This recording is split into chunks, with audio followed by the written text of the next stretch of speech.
এখনও ভারত অবস্থান করছেন আওয়ামী লীগ সভানেত্রী শেখ হাসিনা। তাকে বহনকারী হেলিকপ্টারটি ফিরে এসেছে বলে নিশ্চিত করেছে ভারতীয় সংবাদ সংস্থা ANI। সদ্য পদত্যাগ করা এই প্রধানমন্ত্রীর দেশ ছাড়ার পর কোথায় থাকবেন তা এখনও চূড়ান্ত হয়নি। ভারতের সর্বদলীয় বৈঠকে পররাষ্ট্রমন্ত্রী এস জয়শঙ্কর জানিয়েছেন, শেখ হাসিনাকে পরবর্তী কর্মপরিকল্পনা ঠিক করতে সময় দেওয়া হয়েছে। কারফিউ ভেঙে সোমবার পুরো দেশ থেকে জড়ো হওয়া লাখো জনতা যখন এগুচ্ছে গণভবনের দিকে, তখন 15 বছরের শাসনের অবসান ঘটিয়ে দেশ ছাড়েন শেখ হাসিনা।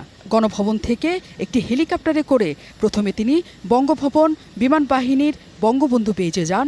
সেখান থেকে একটি সামরিক হেলিকপ্টার করে দেশ ছাড়েন তিনি। ছোট বোন শেখ রেহানা ছাড়া এই সময় তার সাথে আর ছিলেন না কেউই।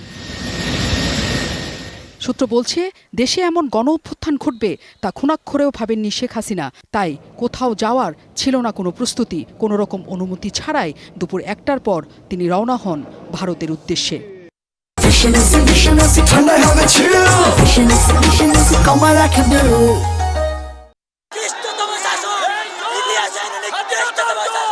তার যদি এতই ক্ষমতা থাকতো, সে আজকে দেশ ছাড়লো কেন?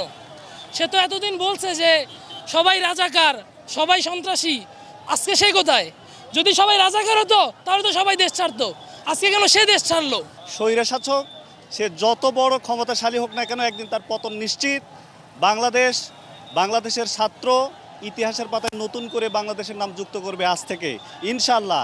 আগামী দিনগুলোতে এরকম স্বৈরশাসক এই দেশে আর জন্ম নিতে পারবে না। By minister Shri S Jaishankar.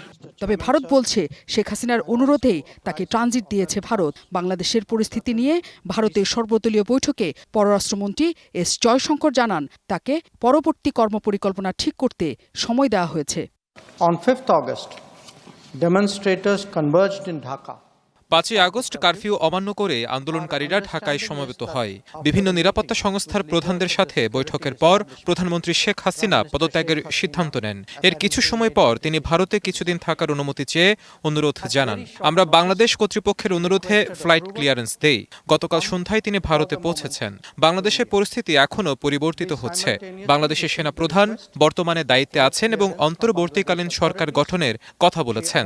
আমরা বাংলাদেশে বসবাসরত ভারতীয় নাগরিকদের সাথে যোগাযোগ রাখছি।